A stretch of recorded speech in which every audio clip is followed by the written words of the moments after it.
Bien, écoutez, bonjour, je me présente. Je suis Olivier Gosset, professeur de lettres en classe préparatoire littéraire et en Cagne. Accessoirement, je suis aussi le professeur principal de cette classe. J'enseigne en classe préparatoire littéraire depuis une bonne vingtaine d'années déjà.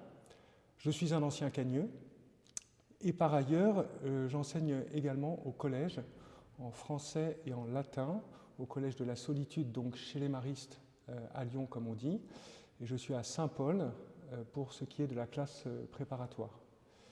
Donc j'exerce ce métier depuis un certain temps déjà, je suis toujours très content d'accueillir des étudiants qui viennent découvrir à la fois la littérature, la culture, le monde des arts, découvrir aussi le monde contemporain à travers tout ce que nous pouvons leur faire lire et découvrir. Et en même temps, nous les accompagnons sur le chemin de la vie professionnelle et nous les accompagnons dans leur orientation. Alors, la première question, qu'est-ce qu'un cagneux? Alors, qu'est-ce qu'un cagneux? Ça, c'est vraiment une grande question, c'est une belle question. Je vais prendre le temps d'y répondre. Et comme professeur de lettres, n'est-ce pas, je vais faire un petit peu d'étymologie. C'est-à-dire que le mot cagneux ne vient pas de nulle part. Et on suppose que c'est le surnom qui a été donné par d'autres élèves dans d'autres classes préparatoires et dans d'autres filières, qui, voyant donc nos élèves littéraires, les traitaient de manière un peu méprisante et comme par indifférence, les traitaient de cagneux. Alors que veut dire cagneux? Cagneux, c'est un adjectif de la langue française qui veut dire tordu. Vous savez, on dit parfois qu'on a les genoux cagneux, c'est-à-dire un peu tordus comme ceci. Et pourquoi étions-nous des cagneux ou donc des tordus? Sans doute, en tout cas c'est l'explication que je donne maintenant ici pour vous, parce que nous étions à l'époque, et nous le sommes encore, effectivement un peu repliés sans doute sur nos livres, et comme un peu écrasés peut-être par le poids du savoir qui est le nôtre. Et donc qu'est-ce que ça veut dire tout ce que je vous raconte? Eh bien ça veut dire tout simplement que la première des qualités qui caractérise le cagneux, c'est sa capacité à lire. Un cagneux, c'est d'abord un lecteur. En effet, ce à quoi nous sommes tous invités, c'est lire des livres. Alors quel genre de livres? Il y a évidemment des livres de littérature, mais aussi des livres d'histoire, de géographie, des livres de langues étrangères, bien sûr, de philosophie. Bref, toutes nos matières, quelles qu'elles soient, proposent un accès à la connaissance par le livre. Je pense que dans la cour de récréation de nos classes préparatoires, les cagneux se reconnaissent au poids de leur cartable, c'est-à-dire en fait au poids des livres qu'ils ont dans leur cartable. Alors donc, si vous voulez, il y a cette première qualité qui me paraît importante. Le jeune cagneux est un lecteur. Et donc, il lit beaucoup, il lit souvent, il lit beaucoup de choses de manière approfondie, de manière régulière. Pour vous donner un exemple, en ce qui concerne l'école normale supérieure de Lyon et d'Ulm aussi, en ce qui concerne le programme de littérature, nous avons cette année 4 ouvrages à lire et 4 ouvrages à lire de près, la plume à la main. Ces ouvrages étant les suivants: Les lettres de la religieuse portugaise, Paul et Virginie de Bernardin de Saint-Pierre, Madame Bovary de Flaubert et Le ravissement de l'Olvestein. Au total, ça fait un bon millier de pages, si vous voulez. Et donc, ces livres sont lus généralement, en tout cas c'est souhaitable, par les élèves durant les vacances d'été. Donc, vous voyez, une lecture continue et on relit les livres une fois qu'on les a lus, tous ensemble, les élèves comme les professeurs, et on le fait dans une sorte de communauté de lecteurs. Ce qui fait que notre échange va se faire d'abord sur la base de la lecture. Première qualité, donc, la lecture. Deuxième qualité, c'est une évidence, et c'est aussi pour cela que nous sommes des cagneux. Alors j'en profite aussi pour dire qu'on a rajouté à l'adjectif cagneux qui s'écrit C-A-G-N-E-U-X, on a rajouté un K ainsi qu'un H pour faire un peu savant, pour faire un peu érudit, ainsi qu'un accent circonflexe, là aussi pour surcharger, je dirais, graphiquement, et donner l'illusion en tout cas de l'érudition et du savoir. Donc deuxième qualité, je disais, notre cagneux est quelqu'un qui supporte une charge de travail. Alors oui, nous travaillons, mais je pense que c'est propre à toutes les classes préparatoires. Les scientifiques vous diraient la même chose, les commerciaux ou les épiciers, comme on dit entre nous, diraient aussi la même chose. Nous travaillons. Qu'est-ce que ça veut dire travailler? Ça veut dire étudier, évidemment, et ça veut dire prendre le temps de comprendre un cours, de le retravailler chez soi, de lire à nouveau, et puis de faire des exercices inlassablement. Donc nous demandons à nos étudiants de travailler longtemps, souvent, plusieurs exercices. Quoi comme exercice? En lettres, par exemple, nous avons la dissertation. Alors cette dissertation est une dissertation qui se fait sur les ouvrages que je vous ai dit, et une dissertation qui va se faire sur une durée de 6 heures. Alors vous voyez, on est un petit peu loin des 4 heures d'épreuve de français de la classe de première à l'époque où les élèves passaient leur baccalauréat de français. Et donc cette dissertation va se préparer, parce qu'il va falloir être capable d'avoir des choses à dire et à raconter durant ces 6 heures. Donc je demande à mes élèves, à nos élèves, nous leur demandons de faire des fiches, d'apprendre des citations. Et tout ça, ça fait un travail qui est très continu, qui est très long et qui est très lent. Car on dit souvent aussi chez nous que le cagneux ne travaille pas beaucoup, d'une certaine manière, il travaille tout le temps. Alors, on y reviendra bien évidemment dans l'entretien que nous allons avoir. Il va y avoir dans ce travail des pauses et des moments de détente, c'est une évidence. Mais ce que nous voulons dire par là, c'est que lorsqu'on est dans la culture, lorsqu'on est dans la réflexion, on y est un petit peu pour toujours. D'une certaine manière, on ne peut pas s'arrêter de réfléchir une fois qu'on a refermé Madame Bovary. Parce qu'on va penser à tout ce que nous dit Flaubert sur les dangers de la passion, par exemple, les écueils de la lecture, sur la critique qu'il peut porter à l'endroit du romantisme, par exemple, et d'autres choses encore. Ça veut dire qu'éclairés de nos lectures et par notre travail, nous comprenons le monde, et nous comprenons notre monde contemporain. Donc, je disais, le travail, deuxième qualité. Et puis enfin, pour finir, troisième qualité, qui n'est pas si facile que ça à acquérir, notamment chez certains de nos élèves qui se disent littéraires, et ils ont raison évidemment de se dire littéraires, on attend d'eux la capacité à entrer rapidement dans des méthodes, à entrer rapidement dans des savoir-faire, dans des protocoles qui sont des attendus, si vous voulez, de nos épreuves auxquelles nous les préparons. Alors, je vais donner des exemples extrêmement simples. Une dissertation en littérature, c'est, non pas de toute éternité, mais depuis un certain temps déjà, eh bien, tout simplement, c'est 3 parties, 3 sous-parties. Et cette dissertation va supposer la maîtrise d'un moment d'écriture qu'on va appeler le paragraphe. Je me bats chaque année, nous nous battons chaque année, les élèves et moi-même, pour arriver à constituer des paragraphes qui soient ciselés, qui aillent à l'essentiel et qui soient faciles à lire par le jury, qui lira donc les copies au moment du mois d'avril. Donc vous voyez, cette méthode, qu'est-ce que c'est? Alors, on dit souvent la méthode, c'est le chemin, n'est-ce pas, une fois qu'il a été accompli. Moi, le chemin, je l'ai accompli pour eux et avant eux, et je ne cesse de l'accomplir avec eux.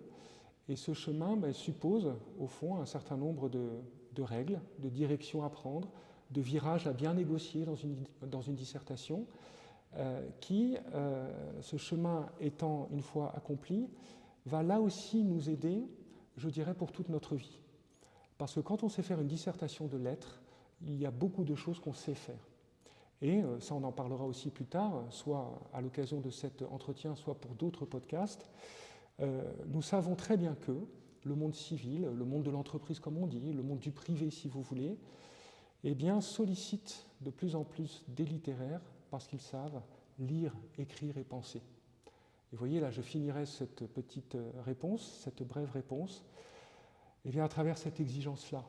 Donc, vous me demandez quelles sont les qualités requises. Donc, je les rappelle, le travail, la lecture, la méthode, une forme de docilité, donc. Et que va-t-on leur apporter, nous?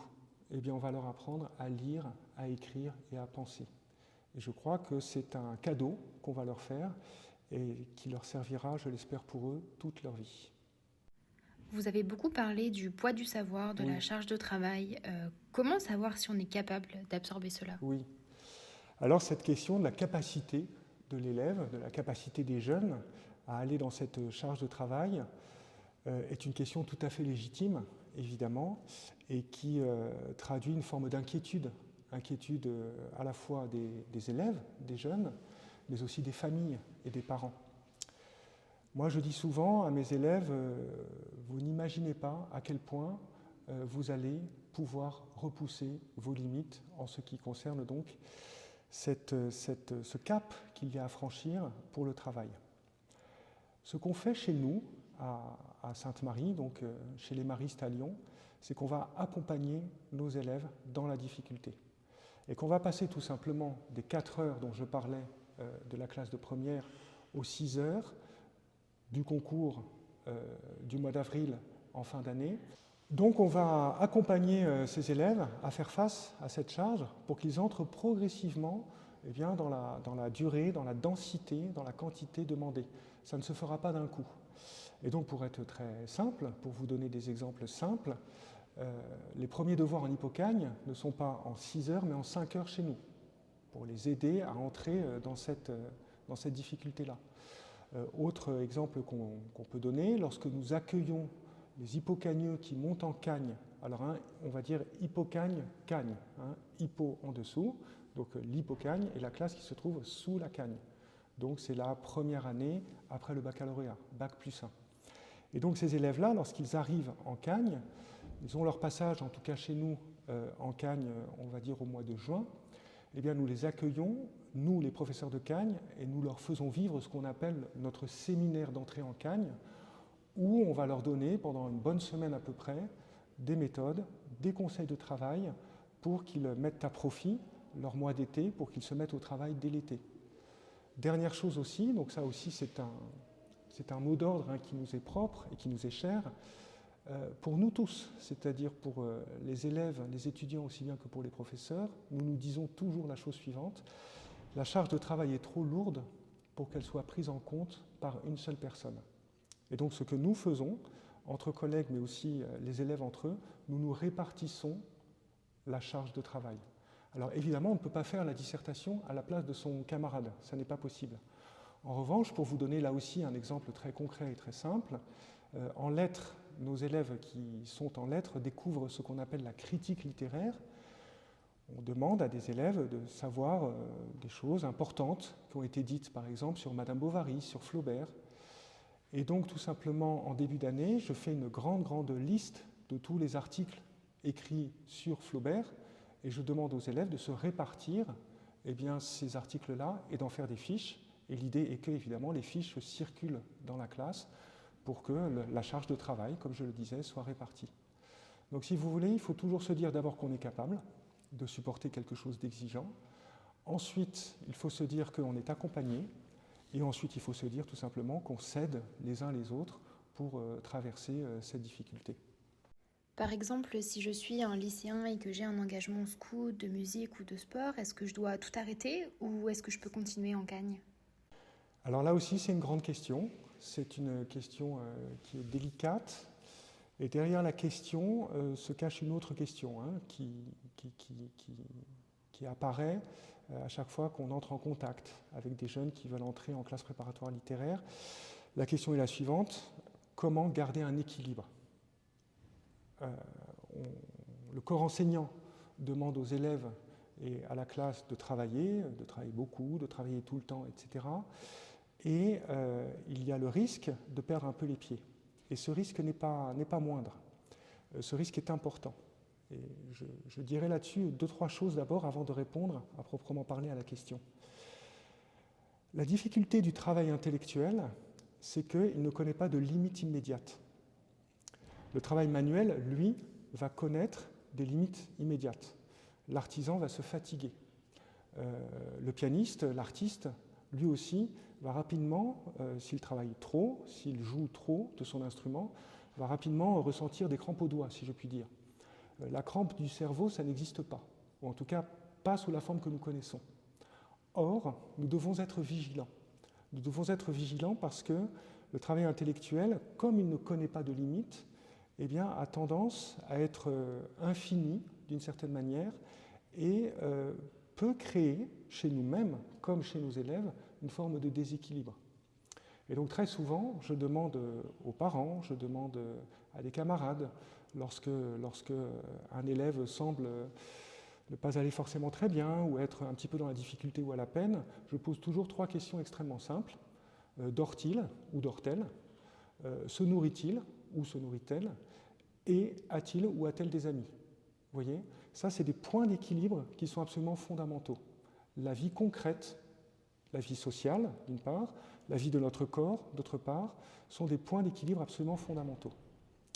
Et donc je recommande à mes étudiants de développer ces points d'équilibre. Et je leur demande très simplement de prendre soin de leur corps, tout simplement, de prendre soin de leur vie sociale, tout simplement, de prendre soin aussi de leur cœur, si je puis dire. Alors très concrètement et très simplement, je dis aux étudiants, eh bien voilà, moi ce que je vous encourage à pratiquer 1 à 2 heures de sport par semaine, c'est bien le moins qu'on puisse faire, sinon déséquilibre, sinon absence de sommeil, et puis après fatigue, etc. Donc ça c'est le premier point.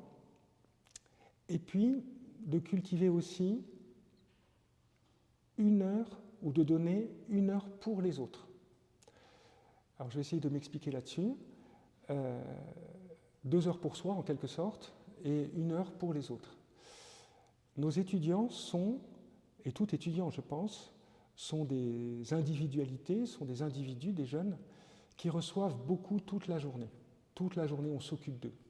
Alors on les enseigne, on les corrige, on les reprend, on discute avec eux, on les encourage. On est vraiment aux petits soins pour nos étudiants. Et je pense que c'est le cas dans toutes les classes préparatoires et c'est bien normal. Et donc ils reçoivent beaucoup. Mais eux, que donnent-ils de ce qu'ils ont reçu? Or je pense qu'un savoir, et un savoir littéraire comme n'importe quel savoir, peut aussi s'actualiser dans le don. Et je pense qu'une formation, quelle qu'elle soit, eh bien, va à un moment ou à un autre prendre de la consistance, de l'épaisseur, rejoindre ce monde concret dont je vous parle dans le don. Là aussi, je ne peux que vous citer une expérience qui est propre à ce que nous proposons à nos étudiants.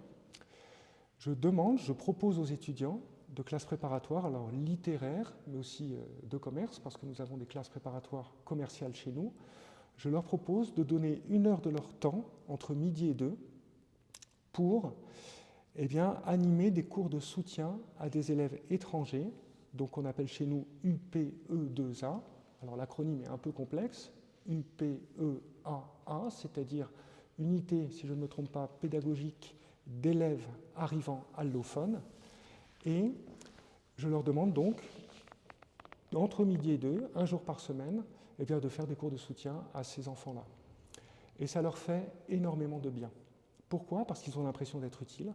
Pourquoi? Parce qu'ils ont l'impression de savoir des choses, et ils savent des choses. Et je dis à mes chers élèves donc, littéraires, nous leur disons, c'est à vous de transmettre tout ce que vous avez reçu en termes de culture française et de langue française à des élèves qui arrivent parfois de très très loin et qui ont vraiment tout à apprendre. Alors je reviens maintenant sur la question de l'engagement fort, comme le scoutisme, comme le théâtre, comme la musique et d'autres choses. Comment dirais-je? Rien de grand ne se fait sans passion. Et donc rien de grand ne va se faire ici, je pense, sans une forme de sacrifice.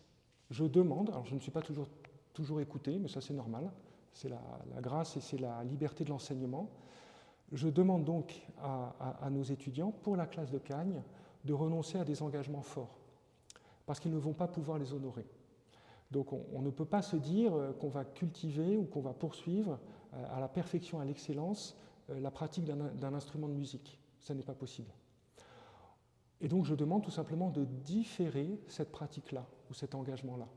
Ça n'exclut pas le fait de jouer de son instrument un petit peu dans la semaine, bien sûr que non, surtout si cela fait du bien. Ça n'exclut pas le fait, si on est dans le scoutisme ou dans le sport, de compétition, d'occuper à un moment ou à un autre des fonctions d'encadrant, mais de manière ponctuelle. Parce que sinon, je pense que les deux choses, d'une certaine manière, ne seront pas bien faites. Et la classe préparatoire et l'engagement en question. Est-ce qu'on doit faire une cagne, par exemple, si on est sûr de ne pas vouloir être prof? Alors c'est une grande question. C'est une question qui est fréquente. C'est une question qui va supposer un développement assez précis pour que je puisse justifier ma réponse. D'un point de vue purement statistique, tous les cagneux ne deviendront pas professeurs, et à l'inverse, tous les professeurs ne sont pas forcément d'anciens cagneux. Le professorat, dans l'éducation nationale, va procéder par recrutement sur concours de recrutement qu'on appelle le CAPES, le CAFEP et l'agrégation. La cagne, l'hypocagne peuvent être un chemin qui amène à ces formations-là, mais il en est d'autres, comme l'université. Et à l'inverse, hypocagne et cagne peuvent nous emmener ailleurs. On va prendre l'exemple d'un élève qui se trouve en terminale. Cet élève qui se trouve en terminale va entrer en hypocagne. Une fois qu'il entre en hypocagne et qu'il réussit son hypocagne, il va monter en cagne. Et à la fin de la cagne, un concours va lui être proposé. Ce concours n'est pas un concours d'enseignement, ça sera pour plus tard. On est à Bac plus 2, Bac plus 3, les concours d'enseignement, c'est pour plus tard. Il faut, sauf erreur de ma part, être titulaire d'un master pour pouvoir prétendre au poste de professeur. Quel est ce concours ? Ce concours n'est plus seulement, si je puis dire, le concours de l'école normale supérieure, de l'ENS, non. Ce concours est le concours de la BEL, la Banque d'épreuves littéraires. Et ce concours a fait l'objet d'une réforme qui commence à être assez ancienne et qui date de 2009. Donc ce que je vous dis est d'actualité, si je puis dire, depuis 2009. Qu'est-ce que c'est que cette banque d'épreuves littéraires ? C'est extrêmement simple. C'est donc effectivement un concours qui est administrativement, et je dirais institutionnellement, qui est préparé, qui est conçu par les écoles normales supérieures de Lyon et d'Ulm. Mais, devrais-je dire, eh bien, ces concours proposent des écrits dans plusieurs disciplines. Alors je vais en énumérer quelques-unes, comme bien sûr les lettres, la philosophie, l'histoire, la géographie, une langue vivante et des spécialités. Et sur la base de ces écrits, les grandes écoles, je vais dire lesquelles dans 30 secondes, vont recruter des candidats qui se seront inscrits, bien évidemment, pour pouvoir aspirer à ces grandes écoles, et les ayant sélectionnés vont leur faire passer des oraux spécifiques. Donc, si vous voulez, la banque d'épreuves littéraires, c'est une immense banque de données, de résultats, au sein de laquelle chaque grande école, que je vais nommer dans 30 secondes, va puiser des candidats pour les sélectionner, pour qu'ils passent des exercices oraux devant elle. Alors, quelles sont ces écoles ? Je vais essayer de n'oublier personne, mais encore une fois, on peut trouver ces renseignements partout, notamment sur Internet. Alors, les ENS, Ulm et Lyon.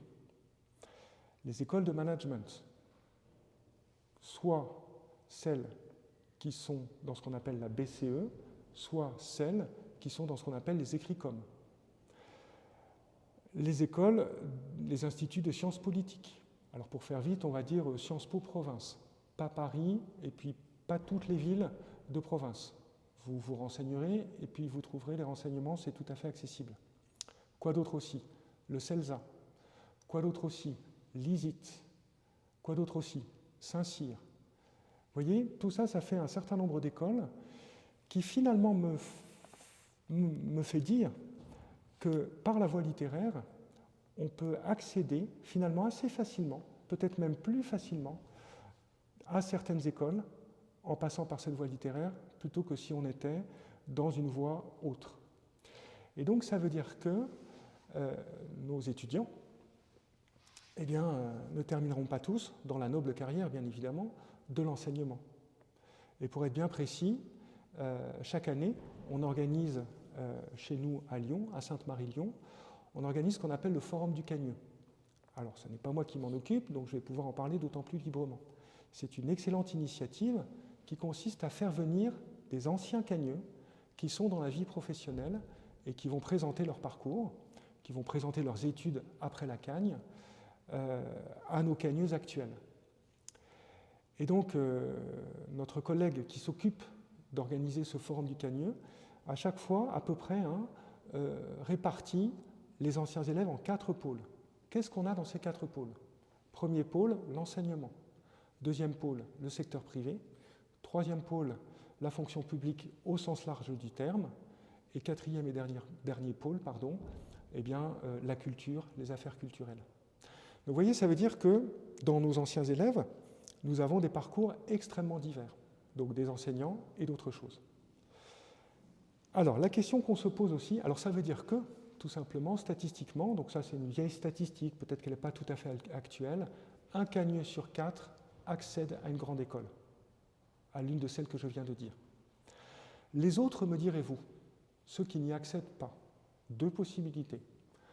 Soit ils redoublent, alors chez nous on dit qu'ils cubent, avec un K s'il vous plaît, avec un H s'il vous plaît, avec un accent circonflexe s'il vous plaît, donc ils cubent, ils redoublent, pour retenter leur chance, soit ils poursuivent leur parcours universitaire.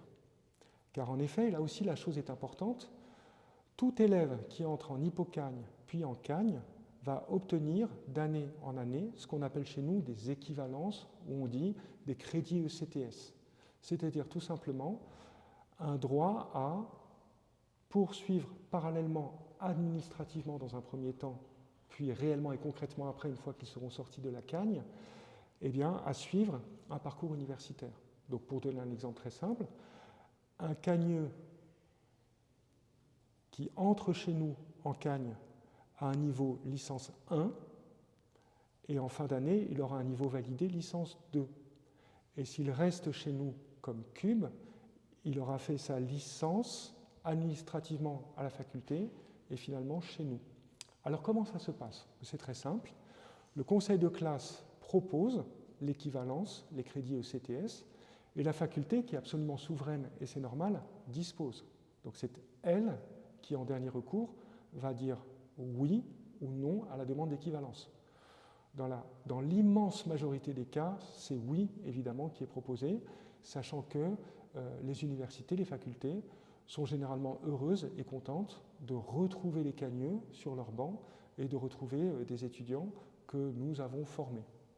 Une question qu'on doit être beaucoup à se poser, quelle est la différence entre la prépa AL et BL? Alors c'est vrai qu'il y a deux classes préparatoires littéraires, AL et BL, qui sont finalement deux parcours différents qui peuvent mener aux ENS. Et à ce propos, il convient de dire aussi que les ENS, donc École normale supérieure, ces ENS-là ne sont pas, ce que je dis à chaque fois aux élèves, ne sont pas des diplômes. On n'est pas, lorsqu'on entre à l'ENS, on n'a pas en tant que tel un diplôme. Ce sont des écoles qui vont donner accès effectivement à des diplômes, une fois qu'on y est. Alors quel genre de diplôme? Ce qui est attendu pour la plupart des élèves qui entrent dans les ENS, évidemment, c'est qu'ils se consacrent à l'enseignement et à la recherche. Donc, comme diplôme, eh bien, à l'agrégation, au CAPES et au doctorat. C'est une évidence. Après, à l'intérieur même des ENS, mais là, c'est à chacun d'entre nous de nous renseigner sur cette question-là, il y a la possibilité d'avoir des parcours spécifiques. Donc, on peut tenter l'école de l'ENA, par exemple. Ça peut se faire. On peut tenter aussi d'autres écoles de la fonction publique. Ça peut se faire. Ce qu'il faut savoir aussi, et c'est important que les étudiants le sachent, lorsqu'on entre à l'ENS, on acquiert, on accède à un statut de fonctionnaire, on est payé par l'ENS et cette rétribution vaut pour engagement. Nos élèves qui entrent à l'ENS, de Lyon pour la plupart, le jour de réception de leurs résultats, vont signer ce qu'on appelle un engagement décennal, c'est-à-dire un engagement à être fonctionnaire pour 10 ans, qui est une manière de rembourser d'une certaine manière eh bien, le salaire, le traitement dont ils ont pu bénéficier pendant leurs années d'ENS. Alors, ceci ayant été dit, c'est vrai donc qu'il y a deux manières de vivre une cagne, soit en AL, en BL. La cagne BL, pour ce que j'en sais, parce que j'enseigne en AL, et la cagne de Sainte-Marie est une cagne AL, est une cagne qui va être plus scientifique et plus diversifiée sur les matières proposées. Alors pour ne pas me tromper, je vais prendre mon petit papier, parce que j'ai pris des notes pour préparer cet entretien, et donc j'ai cru comprendre qu'en BL, on avait comme enseignement du français, de la philosophie, de l'histoire contemporaine, de langues vivantes, des sciences économiques et sociales, les fameuses mathématiques, des langues anciennes éventuellement, de la géographie. Donc vous voyez, plus de matières par rapport à celle que j'ai évoquée précédemment. Et la grande différence, évidemment, c'est la dominante scientifique. Donc les cagneux, les hippocagneux qui sont en BL, vous leur demanderez, nous disent à chaque fois que nous les rencontrons qu'ils font beaucoup de mathématiques. Alors à quoi prépare finalement la cagne BL? Eh bien à toutes les écoles que j'ai dites, plus, et c'est la seule différence, des écoles d'ingénieurs. Donc si vous voulez, il y a cette ouverture en plus, mais sinon c'est la même chose.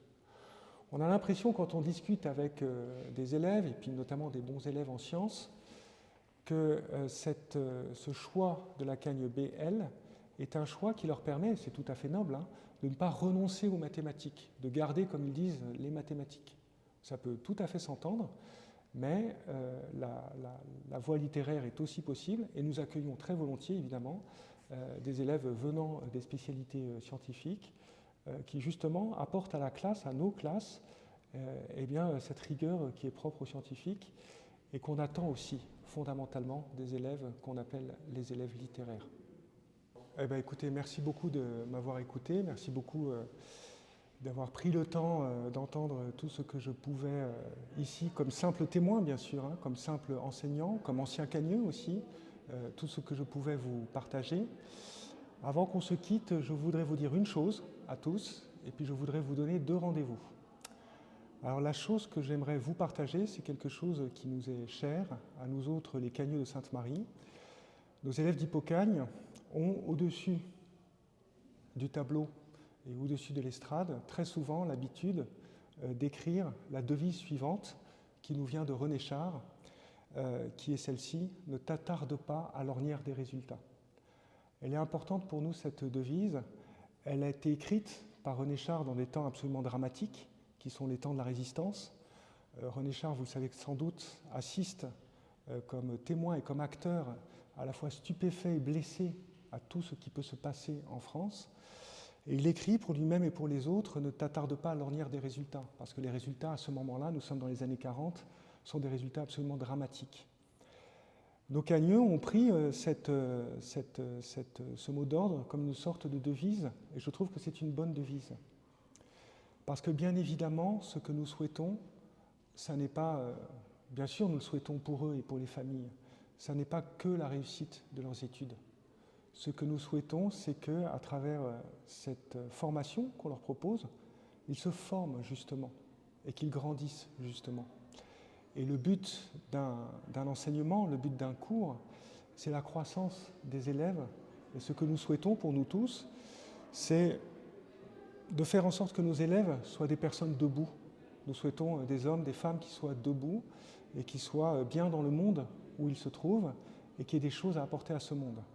Donc ça, si vous voulez, c'était vraiment ce sur quoi je voulais finir, parce que c'est vraiment ce qui nous anime, nous autres professeurs, la direction aussi, bien sûr, tout le personnel encadrant chez nous à Sainte-Marie. Donc les résultats, oui, on passe par cette ornière des résultats, mais on ne s'y attarde pas. Alors 2 rendez-vous. 2 rendez-vous, d'abord, n'hésitez pas à partager autour de vous tout ce que vous venez d'entendre à travers cette petite vidéo, ce petit podcast, hein, comme on dit aujourd'hui. N'hésitez pas à le faire. N'hésitez pas à en parler autour de vous si jamais vous avez autour de vous des personnes qui sont intéressées par la classe préparatoire littéraire, qui sont intéressées par les lettres en général. Je crois qu'il ne faut pas se censurer sur nos désirs et sur nos capacités. Hein. On n'imagine pas à quel point on est capable de faire de grandes choses. Donc partageons. Et puis n'hésitez pas à venir nous voir. Alors nous nous trouvons à Lyon, nous nous trouvons dans un site tout à fait magnifique, le Vieux-Lyon. N'oublions pas que c'était la capitale des Gaules, il n'y a pas si longtemps déjà. Et puis, n'hésitez pas à venir nous voir pour ce qui est des portes ouvertes. Donc chaque année, on a une journée portes ouvertes où tout ce que je vous dis, finalement, va être partagé non pas par moi, mais par nos propres élèves, nos propres étudiants qui vont vous accueillir, qui vont vous faire visiter les lieux et qui vont vous dire à leur manière tout ce que moi je vous ai dit. Et peut-être diront-ils d'autres choses, et c'est très bien, évidemment, s'ils le disent. Donc ça, c'est un premier rendez-vous. Vous savez, une école, c'est une maison qui est habitée par une équipe qui est aussi un peu une famille et qui fait que nous aimons, comme dans les maisons et comme dans les familles, nous aimons accueillir des gens et nous aimons leur parler de ce que nous faisons et de ce que nous aimons nous-mêmes. Et puis alors, deuxième rendez-vous, il va y avoir un autre podcast qui ne parlera plus tout à fait d'études, même si ce podcast aura un lien avec tout ce que nous faisons cette année avec nos élèves. Vous savez que donc au programme de l'École normale supérieure, nous avons le fameux Madame Bovary de Gustave Flaubert. Et je décide pour le prochain podcast, auquel je vous invite évidemment, de répondre à la question suivante qui n'est pas si simple que cela. Qui a tué Madame Bovary ? Et je crois que nous allons ensemble découvrir des choses, car la réponse risque de vous surprendre. Merci beaucoup.